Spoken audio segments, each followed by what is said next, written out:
Hi, everyone, and welcome to this week's episode of the Alder Hour, your favourite way to end your working day. I'm Matt Alder, the host of Recruiting Future and also the host of the Alder Hour. This show is part of the Purple Acorn Network, and you can head over to purpleacornnetwork.com after the show if you want to learn more about all of the great shows that Purple Acorn has. You can also follow Purple Acorn's LinkedIn page to keep up to date with everything that is broadcast. The Alder Hour and all the Purple Acorn shows are also available as a podcast wherever you listen to quality podcasts. Now, it's Labor Day in the US today, and the rest of the team is taking the day off. So it's just me. And what we thought we'd do is play you an interview from the Recruiting Future archives. In fact, it's an interview that's about 3 or 4 weeks old, so it's not really that much archived. On the Alder Hour, we talk a lot about the impact of AI on organizations. And one of the organizations that we've talked about a fair bit is Zapier. And they have built an AI fluency framework within their organization to help them with their AI transformation. Now, I really wanted to find out more about this, what the implications are, what their AI strategy is. Is it boosting productivity? How is it affecting the employee experience? So in order to do that, on the podcast, on the Recruiting Future podcast, I interviewed Brandon Samut, who is the Chief People Officer. So bringing you the full interview with Brandon, who explains exactly what Zapier are doing in terms of AI, and really how the people function are supporting that. So enjoy. It's a really, really interesting and insightful conversation. There's been more of scientific discovery, more of technical advancement and material progress in your lifetime and mine than in all the ages of... Hi, Brandon, and welcome back to the podcast. Good to be with you again, Matt. Well, it's a pleasure to have you back on the show. Could we just start? Could you just introduce yourself and tell everyone what you do? Of course. I'm Brandon Samut. I lead the people team at Zapier as its chief people officer. Zapier is an AI orchestration platform that makes it easy for teams to use any combination of LLM and automation tools that they like to solve important problems and help people do their best work. Fantastic. And unsurprisingly, you're doing some pretty kind of amazing stuff when it comes to AI within the sort of the operations of the business, which I'm very keen to dig into. But I know that also you're doing a lot of speaking, a lot of talking to people in terms of sort of AI in general in the space. So where are we at the moment? What does the landscape look like? Are companies implementing AI for transformation particularly well, or are they still experimenting, or are they still ignoring it? Where do you think we are? I think the snapshot is early days. Early days would be the header. A lot of optimism, and also still a lot of questions. So I would say we're in the first chapter of a story yet to unfold. But when I talk with other chief people officers, CEOs, and so on, I mean the interest in puzzling through this is effectively like 100%. Right. I can't remember the last time I talked with an organization that's not figuring out what this could mean for them. And tell us what's happening at your organization, because I know it's something that you started, quite some time ago, and you're sort of perhaps further along than some other organizations with this. Well, it to the extent we may be further along, it came from a place of total necessity. So it was almost 2.5 years ago, maybe 3-4 months after ChatGPT launched, that it became really clear to all of us at Zapier that AI was going to meaningfully influence how we work to achieve our mission with our customers. And Zapier's mission is to make automation work for everyone. And any of us that have even dabbled with AI can see that AI provides some really fresh, interesting ways to automate tedium so that we can do the things that humans uniquely do best. That's really what Zapier's always been about. Now we have this whole new way to think about achieving that mission. It was also very important for us to get on top of it. So there's like opportunity, but we were very clear, try to be really intellectually honest with ourselves as we got into the spring of 2023 that not only was there a meaningful opportunity for us. But if we didn't start learning and building with AI, that opportunity can turn into a big headwind for an organization like Zapier. And so in March of 2023, Wade issued Zapier's first ever, actually literal code red. That was the title of the blog that Wade published to the company. It's Code Red, Competing in an AI First World. Was the name of the call to action. And that's exactly what it was. It was a call to action. It did not have answers.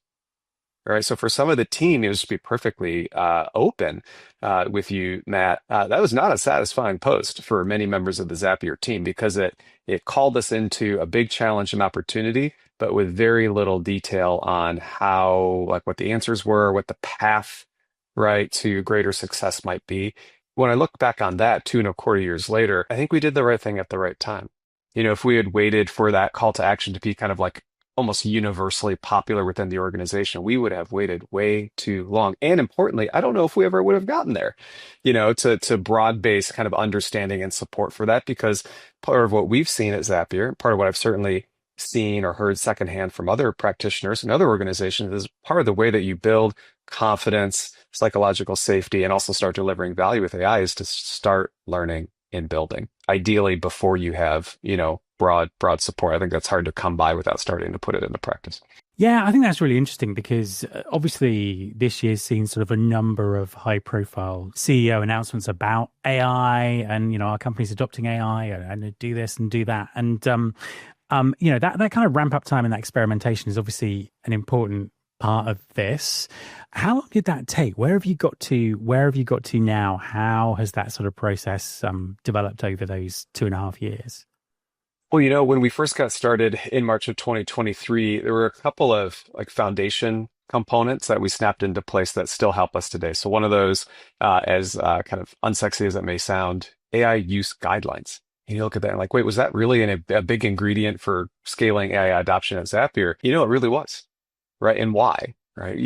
A great set of AI use guidelines isn't just a list of like don't do's, although it can certainly include that. It effectively creates the boundaries of the sandbox that the team is able to build in.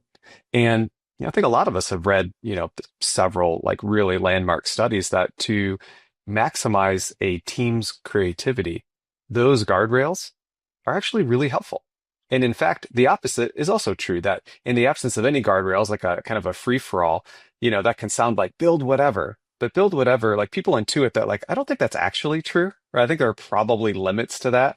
And in the absence of knowing what those are, usually what we'll do is we'll actually constrain ourselves even further than is needed. And that can actually limit our creativity. And so literally the first thing we did after that code red in March of 2023 is developed our AI use guidelines.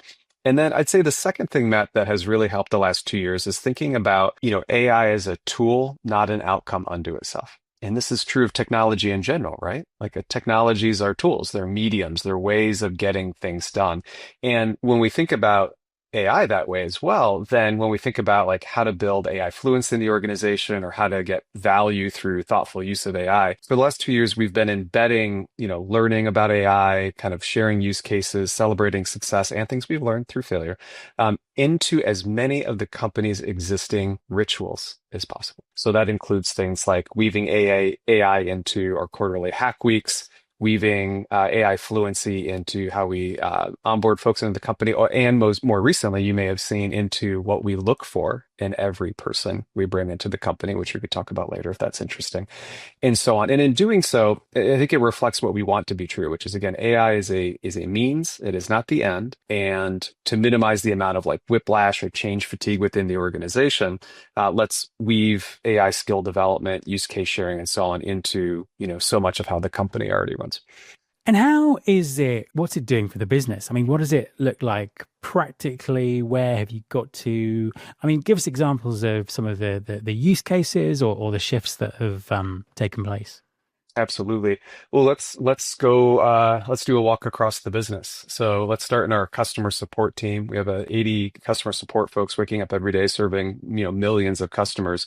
Over the last 2 years, that team has been able to reduce the number of minutes that it takes to successfully respond to a customer support ticket by 50%. And they were doing pretty well before they started on that endeavor. Now they did a variety of things to do that, on the kind of staffing side and time zone coverages and handoffs. So there's some operational things that they tightened up. But the single biggest thing that moved the needle was using more AI and automation, as particularly to summarize these otherwise really long tickets into something really succinct that helps the customer support rep get to the root of the issue quickly and then solve the customer's problem faster. So incredible example there. Now that was ambitious. Our head of customer support gets in front of the team about 18 months ago, says we're going to reduce this metric, it's called average ticket handle time, by at least 50%. We're going to do it over the next 12 months. And then that will become our performance expectation.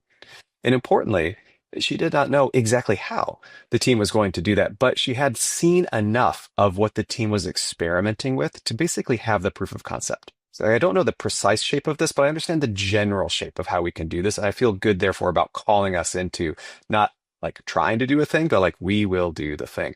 And sure enough, not only did Lauren, our VP of customer support, and her team achieve that in the 12 months that followed, but some of the other things they did, it was interesting, is like those jobs got better.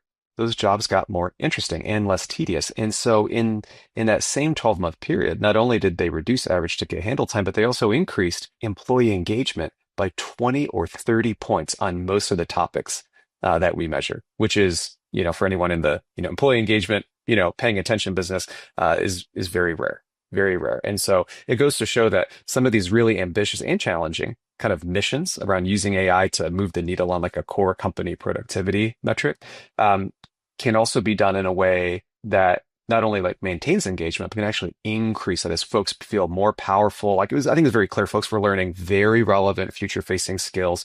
And of course, their jobs were changing in a way that were just, I think, simply more interesting. So customer support is a great case study. In our sales and marketing teams, they've built a variety of agents and AI-powered workflows to do everything from, helping write and scale social media copy to lead routing. This is a company that are a problem that most companies have. You have a lot of go-to-market tools. It can be hard to take data from all those different places and intelligently route leads to exactly where they need to go. And so the team uses that and has been able to increase effectively the speed to which we can get back with the lead, and also in a way that's like, basically purpose built for what that customer is trying to do. Amazing. What about things like people operations, recruiting, the kind of the sort of the talent side of the business? Sure. In people operations, we've used AI and automation to automate almost all of our candidate communications, but in a way that's then personalized for the role and what have you. And so, Zapier, and again, all credit to our talent acquisition team, like routinely gets accolades for candidate experience. And you might wonder, like, was that just like they're spending more hours with each candidate, or you just have an unusually large recruiting team for the amount of hiring you're doing? And it's effectively none of that. It's just thoughtful use of automation and AI. And what the work of the talent acquisition team shows us is that using AI and automation thoughtfully can actually increase personalization, sense of belonging, sense of connection, in part because sometimes, right, the alternative to using AI thoughtfully to personalize, follow up from an interview or how to prepare for your next, candidate conversation as a hiring manager, the alternative is not necessarily like a really intense amount of like, personal human-driven personalization. The alternatives are also often a template that is not personalized at all, sent by a human. So it still takes human time, but it's not personalized. So like no extra, it's like the worst of all worlds, right? Or not doing it at all. Right. So you're just missing steps. I often demo a very simple Zapier use case for new hire welcome. So I have an personal automation for myself, where every time someone's new hire start date is triggered in our HRIS, I automatically send the new hire a welcome message in Slack. And, you might look at like, Brandon, why are you giving that away? Because then everyone that joins the company is going to know that that's just Zapier, right? That's not you. It's like, well, it is me. I set that up with the intention of providing like a warm welcome to everyone in the company. And the alternative to me doing it this way is probably not doing it at all. It's exactly the type of thing like I wish I had time for, but typically never have time for. And now it happens, and it happens routinely, including when I'm on vacation, so I don't miss anyone. And, the truth is, for most people that join the company, I haven't really met them yet. There's not a whole lot to personalize at that stage in the employee experience. Yeah, that kind of makes sense. And I guess that if people kind of reply, then you kind of get involved as a human at that point. That's exactly right. That's exactly Mm. right. So that's as simple as it gets. But one of the things that we've learned over the last couple of years is that the complexity of the build is not always correlated with the level of impact, which means that in some cases there are fairly straightforward, low complexity things you can build with automation and AI that actually can have a lot of impact on personal productivity or employee experience. A couple other quick examples, if it's interesting, in terms of how the people team is using AI. We have a variety of AI coaches set up to help folks with things that are like typically like pretty sticky and that can cause anxiety, right? So things that are sticky and cause anxiety. So two examples. One, preparing to give constructive feedback. Gosh, I can't tell you how many times I've had to do it. Still not comfortable. It's never supposed to be comfortable. I think that's kind of the whole point. But I do want to, be skillful at it. And when we talked with some of our teammates, or like, where do you go for help when you're preparing to give constructive feedback? Some of the answers you would get, and they're very human answers, or, if it's really sensitive, like I don't necessarily want to bring someone else in to talk about it because maybe the info, that context is pretty sensitive. I want to keep it to myself, or, I'm not ready to tell, my people business partner yet. I want to see if I can handle it on my own. And I'm like, okay, well, how do you think about your alternatives? Like, you're not going to talk with a human about it. They're like, well, I don't know. Or like, I'm just not going to, I will prepare for it myself the best that I can. Today at Zapier, we have an AI feedback coach that helps folks get ready for that, hopefully productive, but potentially uncomfortable feedback conversation.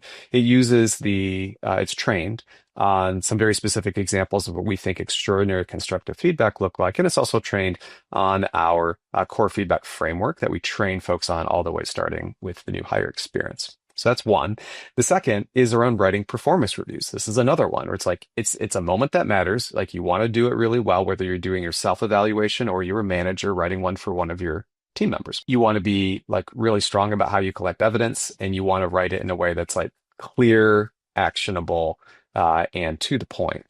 And there too, we have an AI coach where, you can drop in the performance evidence that you want accounted for, and it will use, again, like very concrete examples of excellent reviews, plus our impact behaviors, which are effectively our performance standards that are differentiated by job level. And all you do is provide the name and job level of the person you're writing about, including yourself. If you're doing a self-eval, you put in all the performance evidence, and it will draft for you something that, as we've talked with folks and done some of the measurement around this, folks feel like it gets them 70 to 80% of the way there in moments, in a way that, again, those pieces of evidence, they're not tilted, right, by the coach in a way that maybe if like something happened more recently, I might have recency bias and anchor really hard on that thing in my review. Well, the AI coach is trained to, balance things, independent of when they happened and so on. So those are two concrete examples on the people team.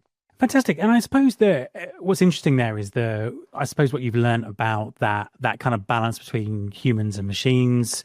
We're constantly sort of hearing about this, unpersonalized experiences, or AI is taking everyone's job, or all of this kind of stuff. And I think that, you make that really interesting point about actually, if AI didn't do this, then it might not happen at all. What does that balance look like? Are there sort of particular things where you found that, having humans very much in the loop is critical? What sort of learnings have you had on that human robot split, as it were? Yeah, there are two areas where we feel really good about keeping humans in the loop.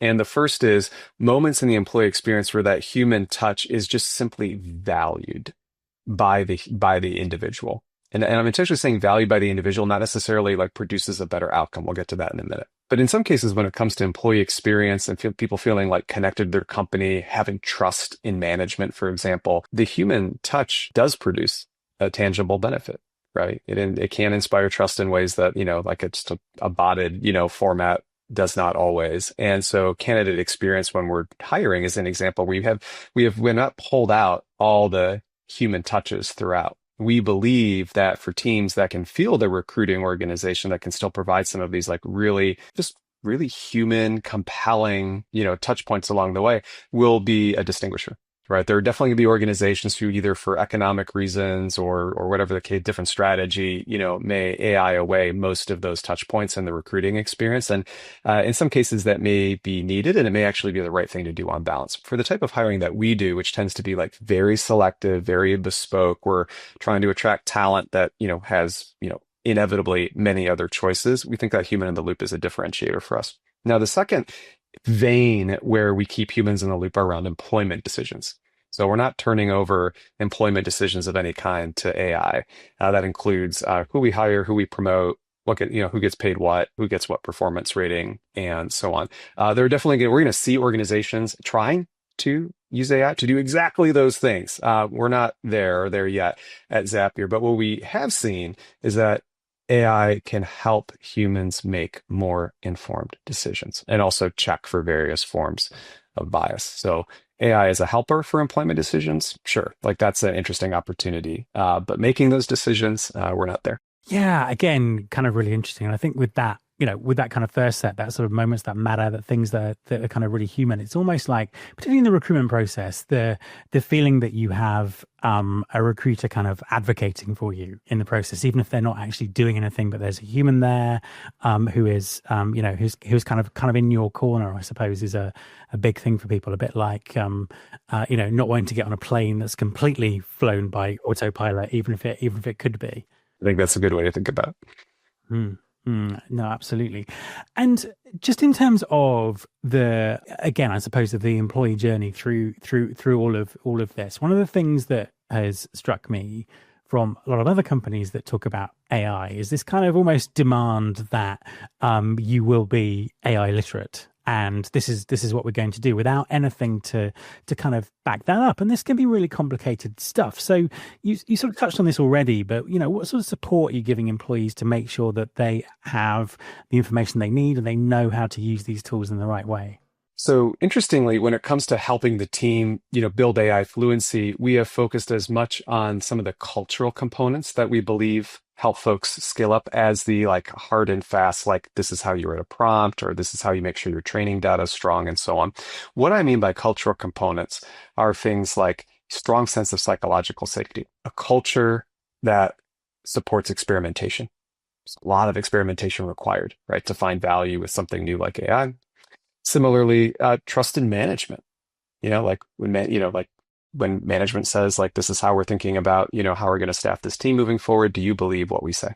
By the way, similarly, I think one of the best ways that management teams can build credibility on this topic is being okay saying what we don't know. And there's plenty that we don't know. But I think people appreciate that and appreciate a direct answer when that's the right answer to the question. Now, on the skilling side, a couple things that are clearly helping. One, we have a very concrete place. It's in Slack in our instance where folks can ask any conceivable question about AI use. We have it set up to auto answer a variety of questions and a variety of self-help resources. But for things that are best answered by a human, we have a variety of power users within the organization, and they are effectively gold on paying attention to what's going in that channel and making sure that their teammates get speedy answers to their questions and help when they get stuck building something. That by itself, by the way, rocket fuel. Absolute rocket fuel. Similarly, tradition of sharing use cases. So if you build something that's really effective, there's a very concrete place to share that. Now, a couple of things we're working to be better at. One, there's a lot of great use case sharing. We don't yet have, I would say, an ironclad way of inventorying and turning those into a library. Similarly, you could imagine a library of these amazing use cases built, so others can copy from all over the company. What's the taxonomy for those? How do we tag those? So based on your role, for example, or a specific thing you're working on, we could almost auto recommend, here's your next use case. Copy this template, put it to work for you. Here's why. By the way, here's who built it. Your teammate over here built that thing. And so if you want to give them a virtual high five or have a question, that's where you go. So for us, that's part of the frontier in terms of helping grow fluency. That's cool. And I suppose kind of referencing back to those guardrails, obviously, things are changing all the time with AI. We tend to have a week of positive headlines and then a week of negative headlines, about everything from bias to hallucinations or things like that. How do you kind of make sure that, what's being done is current, but also isn't introducing bias or things that shouldn't be happening around it? Yeah, isn't that interesting? Because it's one of those things where several things can be true at the same time. And so, I'll read in a single, feed, for example, AI makes you dumb.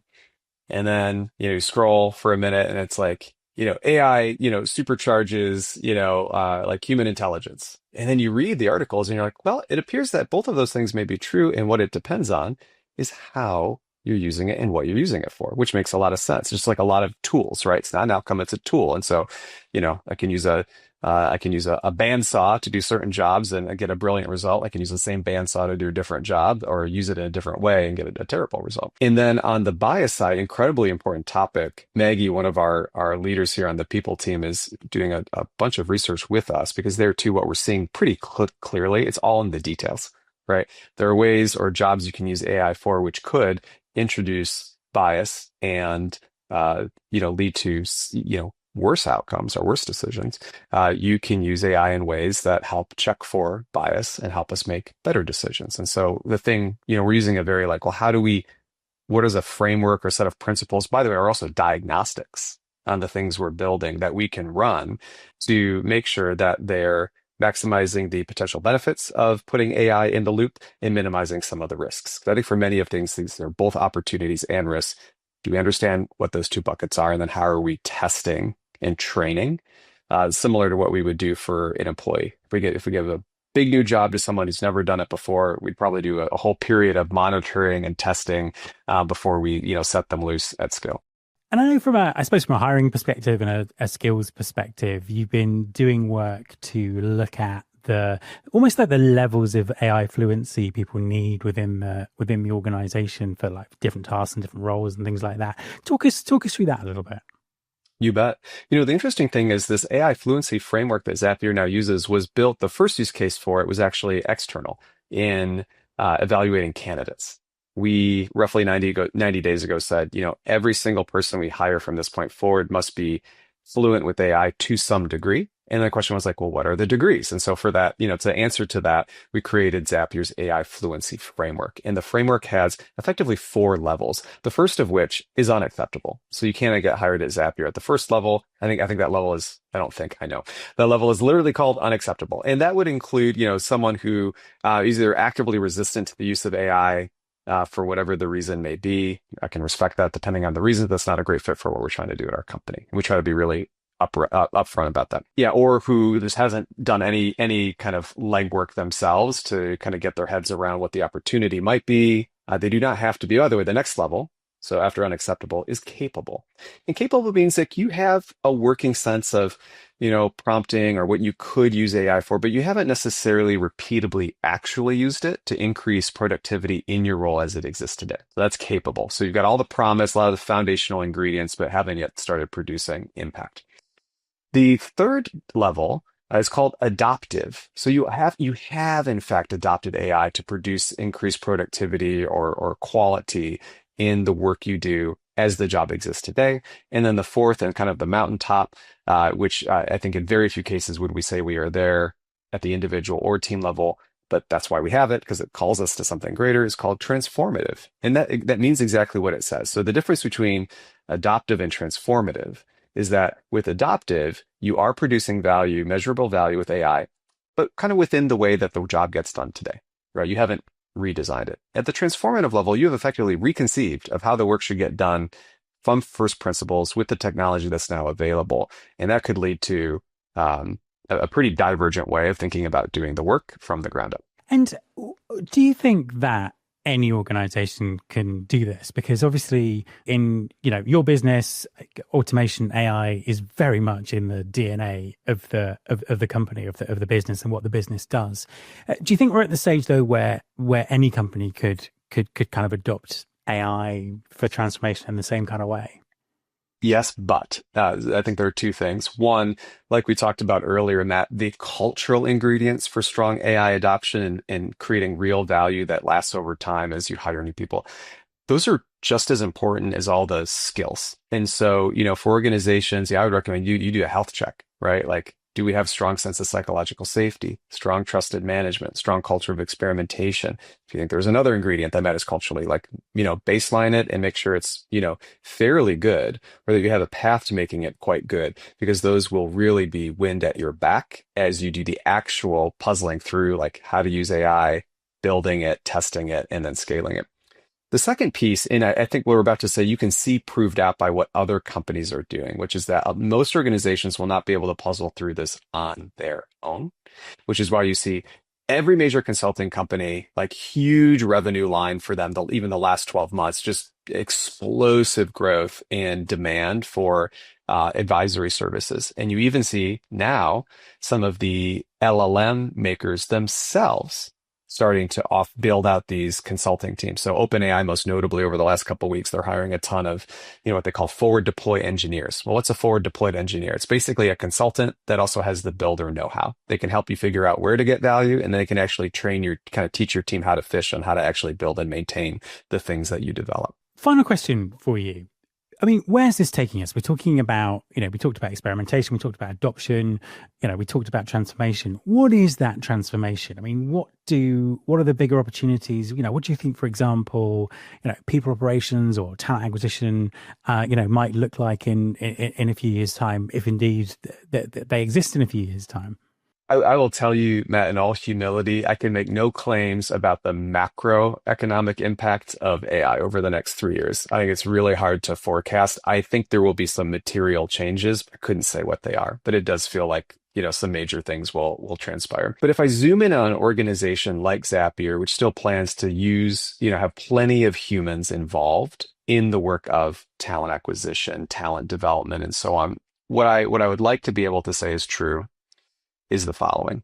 One, where we have traditionally had limitations, like the number of people we can provide coaches to, the number of people who can receive this like really intensive form of development, or the number of candidates we can give really specific feedback to when we don't hire them, or the level of engagement and ongoing connection we can have to our alumni, or how effectively we can identify, the future executives of this company. I would like to say we are doing that not just like 2 to 10% better, but like 2 to 10 times better than we are today. Like that's and that's kind of the difference between, kind of like marginal improvements and multiple level improvements. So I think that opportunity is on the table for some of these use cases over the coming years. The other thing I'd like to be able to say, though, is that for all the humans on Zapier's people team that continue to do that work, that those are meaningfully more interesting jobs. And of course, hopefully, by definition, they'll also be meaningfully more impactful because what a single person doing that work can now do. So I hope the jobs are more engaging, more interesting, and more impactful in ways that feel actually like that much more human, like that much more life-giving than they are today.